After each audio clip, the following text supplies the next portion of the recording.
UN Ambassador Susan Rice could benefit financially if the controversial Keystone XL pipeline from Canada is approved. According to a review of financial disclosure reports by On Earth magazine, Rice, a political target of Republicans right now and the top candidate to replace Secretary of State Hillary Clinton, has significant investments in companies that would profit if the proposed pipeline is approved. President Obama is expected to make a decision on that later this year. And so when he makes that decision, if he decides to go with the pipeline, Republicans will complain it was only done to help Susan Rice, right? Who knows what they'll say? Yeah, they won't say that.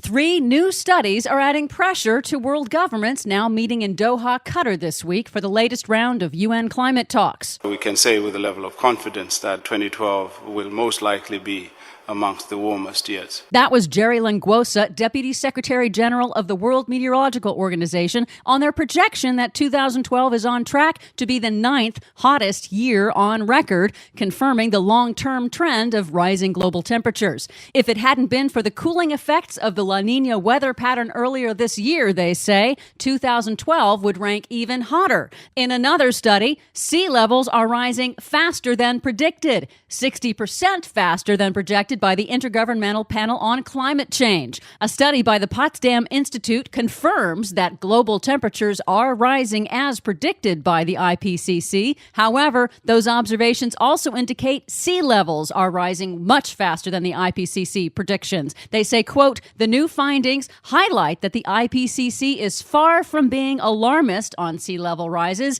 and, in fact, in some cases, rather underestimates possible risks. That study on sea level rise comes on the heels of the one released earlier this week that showed that the melting of permafrost will also add to temperatures that had been previously unpredicted by scientists. That's right.